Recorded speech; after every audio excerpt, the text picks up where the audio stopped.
এবার আমাদের মহারাজ কৃষ্ণচন্দ্র উদ্বোধন করতে চলেছেন পানীয় জলের সরোবর।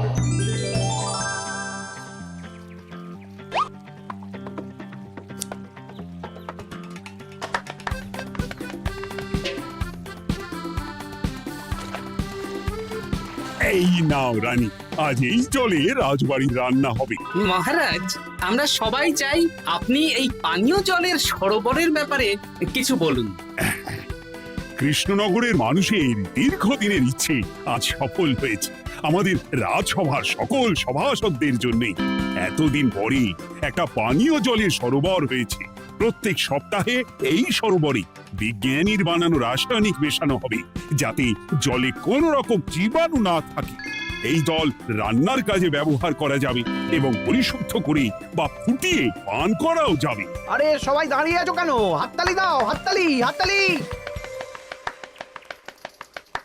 এই হাততালি তোমাদের সকলের প্রাপ্য, কারণ তোমাদের প্রত্যেকের 2 মাসের বেতন তোমরা দান করেছো বলেই অর্থাভাব থাকা সত্ত্বেও এই সরোবর এত তাড়াতাড়ি বানানো সম্ভব হয়েছে। এছাড়াও নিজেরা মাটি কাটা থেকে শুরু করে সকল কাজে সহযোগিতা করেছো, এটাও অনেক বড় ব্যাপার। আবার হাততালি। মহারাজ, এই আনন্দে কি খাওয়া দাওয়া হচ্ছে? খাওয়া বিশ্রাম সব হবে। আমি আর রানী একটু সমুদ্রে ঘুরতে যাব, তাই আগামীকাল থেকে 1 সপ্তাহ রাজসভা ছুটি। তোমরা নিজেদের মতন আনন্দ করো, বিশ্রাম নাও। টানা 1 সপ্তাহ ছুটি? হ্যাঁ, টানা 1 সপ্তাহ। কি আনন্দ! এবার হাত পা ছড়িয়ে শুধু আয়েশ করব। আমিও এই কদিন অনেক ধকল গেল। এটা চাই ওটা চাই, তারপর সব মালপত্র বওয়া, মাটি স্থানান্তরিত করা, সব কাজ করেছি। এবার বিশ্রামটা চাই। কি বলো গোপাল? হ্যাঁ, ঠিক বলেছো সেনাপতি। তবে আমি আমার ব্যায়ামটা কিন্তু চালিয়ে যাব। সে চালাও, শরীরটা ধরে রাখতে হবে তো।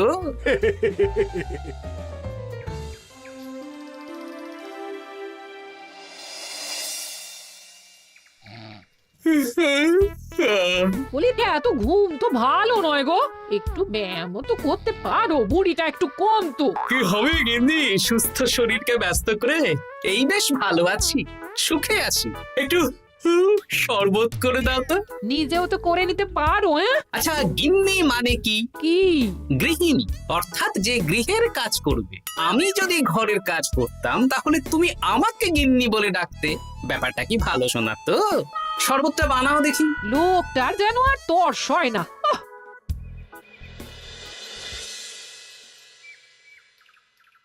এই 137, হ্যাঁ 138, হ্যাঁ 139, হ্যাঁ 140।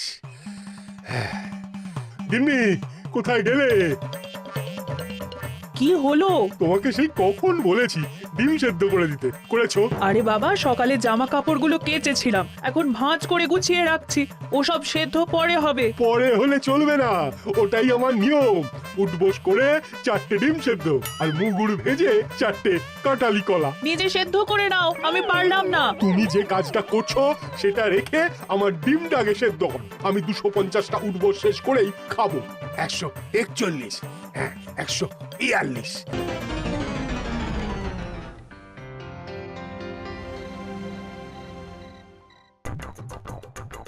ও গিন্নি, আমার পিঠে একটু সুড়সুড়ি দিয়ে দাও তো। আমি এখন সন্ধে দেব, ওসব সুড়সুড়ি টুসুড়ি দিতে পারবো না বাপু। তুমি তুলতুলে হাতে সুড়সুড়ি দিলে ঘুমটা তাড়াতাড়ি চলে আসবে। ও সন্ধেবেলা ঘুমোবে কেন? যাও একটু পায়চারি করে এসো। না, এখনো তো পায়চারি না, এখন শুধু বিশ্রাম। দাও দাও দাও দাও, সুড়সুড়ি দাও, সুড়সুড়ি দাও। এই লোকটা জ্বালিয়ে মারলো। গিন্নি, একটু ওই কাঁচা লঙ্কা, কচি শসা, কুচো পেঁয়াজ আর ওই সর্ষের তেল দিয়ে মুড়িটা মাখো, বুঝলে? তুমি তো নিজেও মেখে নিতে পারো বাপু, সব কিছুতে আমাকে কেন আদেশ করো? আদেশ না লক্ষ্মী বউ, আমার অনুরোধ। তোমার মতন মুড়ি কি আমি মাখতে পারি? না না না, মেখে ফেলো দেখি। মেখে ফেলো, মেখে ফেলো। একটা কাজ নিজের হাতে করবে না। ওহ, কি জ্বালাতন রে বাবা।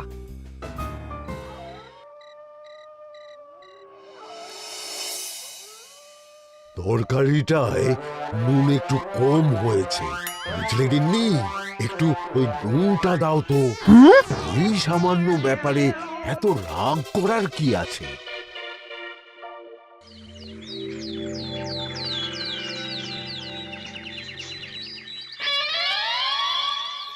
এই একটু জল ভরে নিয়ে যাব, একটু শান্তিতে রান্না করব তার জো নেই। কর্তা বাড়িতে আছে, আমার হাড় বাস জ্বালিয়ে দেবে। আমার দুঃখের কথা আর কি বলি দিদি ভাই, সারা দিন এটা ওটা বায়না তো ছিলই, কিন্তু এখন ছুটি পাওয়ার পর থেকে যেন বায়না বেড়ে গেছে। আমার কর্তা তো এমনিতেই আরাম প্রিয়, এখন দেখছি ঘর থেকে বেরোতেই চাইছেন না। সারাক্ষণ শ্বশুরে দাও, এটা খেতে দাও, হাত পা টিপে দাও। আর যদি না কথা শুনে উল্টে বলি নিজে করে নাও, তাহলেই বাবুর গোসা হয়। যদি অভয় দেন তাহলে ছোট মুখে একটা বড় কথা বলবো। বলো বলো। আপনারা একটা কাজ করতে পারেন, যখনই আপনাদের কর্তারা আপনাদের কিছু একটা কাজ করতে বলবেন তখনই বলে মুখ ঘুরিয়ে নেবেন, দেখবেন তারপর সেই কাজ নিজেই করে নিচ্ছে। কিন্তু এতে যদি রাগ করে? রাগ করে আর করবেটা কি, সেই তো দিনের শেষে নিজের ঘরে নিজেকেই ফিরতে হবে। বরং আপনাদের এড়িয়ে যাওয়া দেখে ভাববে আপনারা হয়তো রেগে আছেন, তেতে আছেন, সেই ভয়ে নিজেরাই নিজেদের কাজ করে নেবে। ঠিক বলেছো পুটির মা, সোজা আঙুলে ঘি না উঠলে আঙুল বেঁকিয়ে ঘি বের করতে হয়, না হলে ঘিয়ের বোতলে তাপ দিতে হয়। ঠিক বলেছো, তোমার এই বুদ্ধিটা বেশ ভালোই দিয়েছো। আমিও আজকে থেকে এই পদ্ধতিটাই অনুসরণ করব। বেশি কথা বললেই ভাবে বেশি পাত্তা দিচ্ছি, নিজের ওজন ধরে রাখতে হবে, যাতে স্ত্রীদের তপে স্বামীরা কাঁপে। এবার সব কাজ নিজেরাই করবে, আর আমরা শুধু রান্না করে খালাস। করবে মানে করতে বাধ্য হবে।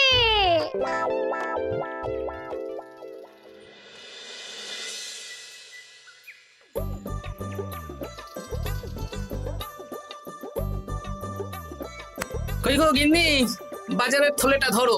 উফ, বাবারে বাবা, কি গরম, চাঁদিটা ফেটে গেল গো। কই গো, নিয়ে যাও। যা বাবা, কিন্তু কথাই শোনে না। আরে বাবা, আমি কখন থেকে হাঁকছি বাজারের থলেটা নিয়ে যাও, কোনো কথা কানেই তোলো না। এ নাও দেখো, তোমার পছন্দ মতন কই মাছ এনেছি, আজকে তেল কই রেঁধো কেমন। ওর কি, আমি স্নানে গেলাম, ভালো করে কষিয়ে রান্না করবো। হ্যাঁ, দুপুরে পেট ভরে খাবো। হ্যাঁ, এই তোমায় কি হুহু রোগে পেয়েছি নাকি? যাই বলি তাতেই একটাই উত্তর, হুহু। কি মন্ত্রী মশাই, অনেক দিন হয়ে গেল আমাদের হাতে কোনো কাজ নেই। এখন কি আর গোপালের পেছনে লাগবেন না নাকি? দূর, অনেক তো পিছনে লাগলাম, কিন্তু ফলের ফল তো কিচ্ছু হলো না, উল্টে আমার বদনাম হলো আর তোরাও ফেসে গেলি। তাই আর না। তাহলে এখন কি হাত গুটিয়ে বসে থাকবেন? এখন সুস্থ শরীর ব্যস্ত করতে চাইছি না, বুঝলি? পুজো ছাড়া তো সেইভাবে বড় ছুটি পাই না, কিন্তু অনেক বছর পর এক সপ্তাহ টানা ছুটি পেয়েছি, তাই এই ছুটিটা খেয়ে দিয়ে আয়েশ করে উপভোগ করতে চাই। বাহ, বেশ টাটকা ফল এনেছেন তো। খাবি? আপনি খাওয়ালে আমরা আবার না করতে পারি নাকি? দাঁড়া, তোদের গিন্নিমাকে বলছি কেটে দিতে। কই গো, শুনছো? কই গো? গিন্নিমা তো কোনো সাড়াই দিল না, তাই তো দেখছি। দাঁড়া, আমি রান্নাঘরে গিয়ে বলে আসি।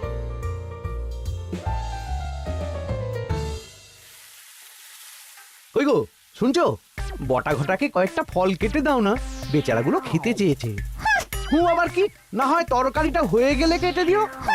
এ তো মহা মুশকিল। দূর বাবা। কি বললেন গিন্নিমা?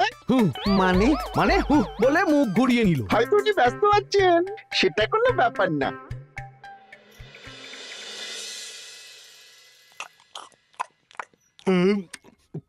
সত্যি তোমার হাতের রান্নায় জাদু আছে। হ্যাঁ, বাহ বাহ। কি হলো গো? হ্যাঁ, সকাল থেকে মুখে কুলু পেটে বসে আছো কেন? তোমার কি কিছু হয়েছে? ওই দেখো আবার হু হু করে। দাও দেখি, আর একটু ভাত দাও। কি গো, ভাত দেবে না? আরে বাবা, তোমার কি রাগ বা অভিমান কিছু হয়েছে? এ তো দেখি কিছুই বলে না। এবার বুঝো ঠেলা, শুধু রান্নাটা করব, আর কোনো কিছু করতে বললেই বলে এড়িয়ে যাব।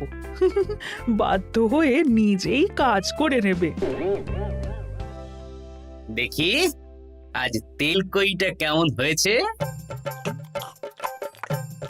আহা, এই তুমিও খেতে বসে পড়ো গিন্নি। বাহ, দারুণ হয়েছে গিন্নি। একটু এই, ঝাল হয়েছে কিন্তু ভালো লাগে বুঝলে। কি গো, আমি তো একাই বোকার মতন কথা বলে যাচ্ছি। এই তোমার কি হয়েছে বলো তো?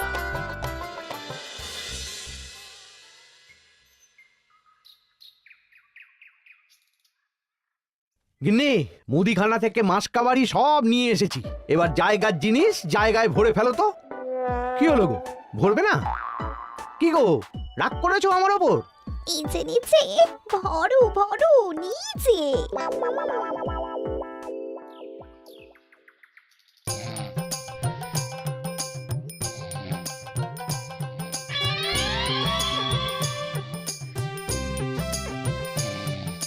এ কি গো গিন্নি, দুপুরের এঁটো থালা, বাটি, হাঁড়ি, কড়াই সবই তো শুকিয়ে কাঠ।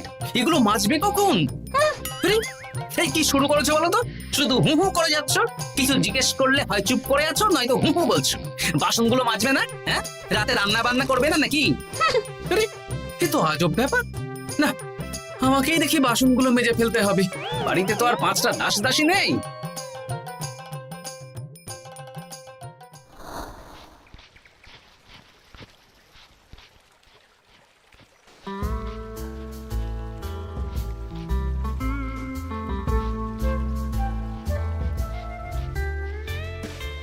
এ কি দাদু, তুমি বাসন মাজছো?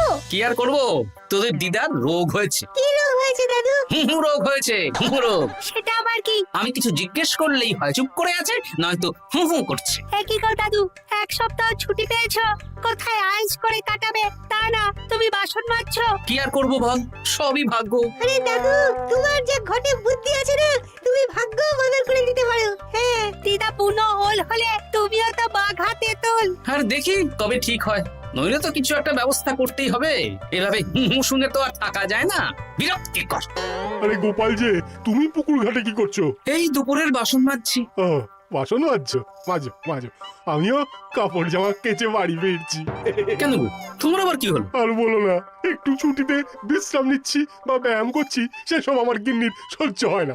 কিছু করতে বললেই হু হু করছে। তোমার গিন্নিও হু হু করছে? শুধু আমার না গো গোপাল, মন্ত্রীমশাই আর রাজবৈদ্যের গিন্নিও। এদের কি একসাথে ছোঁয়াচে হু হু রোগে পেয়েছে নাকি? হ্যাঁ, তাই তো মনে হচ্ছে সবার গিন্নি শুধু রান্না করছে আর কিচ্ছু কুটোনেড়ে দুটো করছে না। হ্যাঁ, আচ্ছা বুঝেছি, আমরা যে বিশ্রামে আছি সেটা এদের সহ্য হচ্ছে না। কি করা যায় বলো তো? আমাদের বউ যখন কাজ করছে না, তখন নতুন বউ আনতে হবে, মানে আবার বিয়ে করতে হবে। কি যাতা কথা বলছো গোপাল? মানে ব্যাপারটা হলো যে,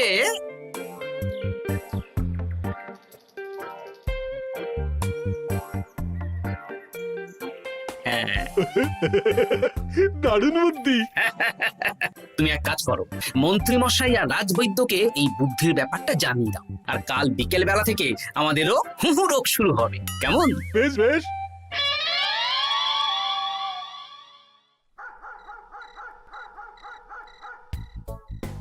অগিন্নি, বাসনগুলো সব মেজে এনেছি, এবার তো ওঠো। রাতে রান্না করবে তো?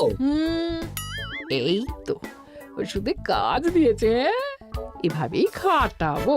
ছুটিতে বাড়ি বসে পায়ের ওপর পা তুলে খাওয়া বের করে দেবো, বের করে দেবো। হ্যাঁ, তুমি মনে মনে কি ভাবছো আমি ঠিক বুঝতে পারছি। সারা বছর খাটাখাটনির পর আমার 1 সপ্তাহ ছুটির সুখ তুমি চোখে দেখতে পারছো না। কাল খেলা ঘুরে যাবে।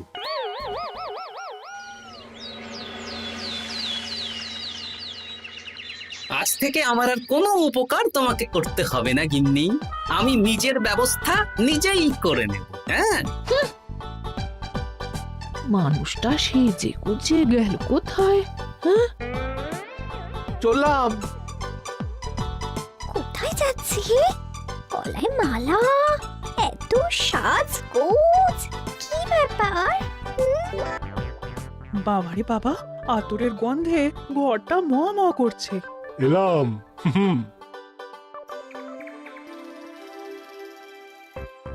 আরে আর বলো না, আমার মানুষটা যে আজকে সকাল সকাল সেজে গুজে কোথায় গেল কিছুই বুঝতে পারলাম না। আমার কথাও তো গলায় মালা পড়ে গেল। আমার কর্তা তো রজনীগন্ধা ফুলের আতর মাখছিল। কোথাও কি কোনো নিমন্ত্রণ আছে নাকি? কিছুই তো বুঝতে পারছি না। আমাদের এই হু হু ওষুধে বেশ কাজ দিয়েছে, কি বলেন? হ্যাঁ, হ্যাঁ, এখন আর বেশি বায়না করছে না। একবার হুক করেছে আর নিজেই সেই কাজ করে নিচ্ছে। আমি শুধু রান্নাটুকু করি, বাকি সব কাজ ওকে দিয়ে করাচ্ছি। কিচ্ছু বলতে হচ্ছে না, বাধ্য হয়ে করছে। আমিও তাই। আজকে তো ভেবেছি খাবার ঢেকে রাখবো, নিজে বেড়ে নিয়ে খাবে। বায়না একেবারে গুছিয়ে দেবো। হ্যাঁ,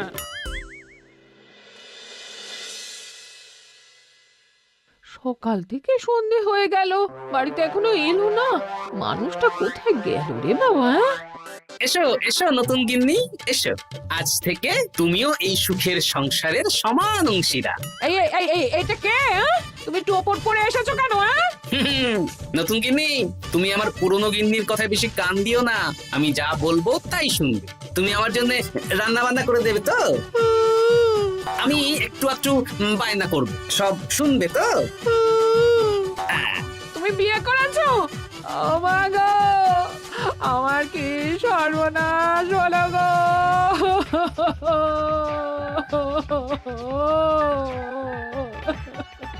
চলো নতুন বউ, মোড়ের মাথায় গরুর গাড়ি দাঁড়িয়ে আছে, চলো চলো চলো। ওগো, তুমি এরকম করো না, আমি আর বাঁচবো না। কেন এত কষ্ট দিচ্ছ? সামান্য হু করার জন্য আরেকটা বিয়ে করলে? আমাকে পিঠে সুড়সুড়ি দিয়ে দেবে তো গো নতুন বউ? এটা কি? এ কি হলো? আমার বন্ধু বান্ধবরা এলে তাদের একটু ফল জলখাবারের ব্যবস্থা সব তুমি করবে তো? ও মা গো, এ কি সর্বনাশ হলো আমার! এই আমার সাথে এটা করতে পারলে আমি কি অপরাধ করেছি?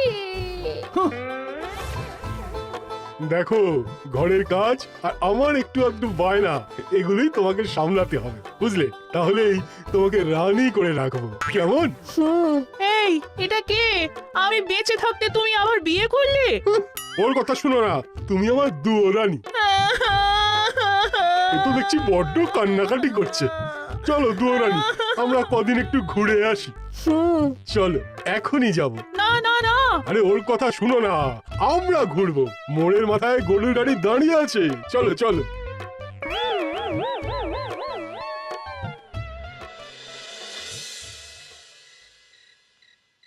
এখন আবার ঘুরতে যাচ্ছ? কি আর করবো বলো, আমরা সামান্য এক সপ্তাহ ছুটি পেলাম, ভাবলাম একটু আয়েশ করে থাকবো, কিন্তু তোমাদের সেই সুখ সইল না, তাই আমি মানছি আমি ভুল করেছি, তা বলে তুমি আরেকটা বিয়ে করে নেবে?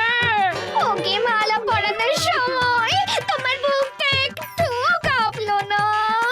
আমার মুখটা মনে পড়লো না? এটা তুমি কেন করলে? আমাকে একটু বুঝিয়ে বলতে আমি আবার আগের মতো তোমার ছোট ছোট বায়নাগুলো পূরণ করে দিতাম। তার জন্য বিয়ে করলে? তুমি কি নিষ্ঠুর? হ্যাঁ? তোমরা সবাই নিষ্ঠুর। নিজেদের একটা স্ত্রী থাকতে আবার দ্বিতীয় বিয়ে। কি আর করবো, স্বামীর সামান্য আবদার স্ত্রী না রাখলে তো কোনো সংসারই সুখের সংসার হতে পারে না। অগত্যা এখন তোমরা যদি কথা দাও যে আগের মতন আমাদের ছোট ছোট বায়নাগুলো সামলাবে, তাহলে নতুন বউকে ওদের বাড়ি পাঠিয়ে দেব, আর আবার আমাদের পুরনো সংসার, সুখের সংসার ফিরে আসবে। সত্যি? হ্যাঁ, বেশ কথা দিলাম। দাও দাও মুখ পুরিকে বাড়ি পাঠিয়ে। মুখ পুড়ি নয়, পোড়া।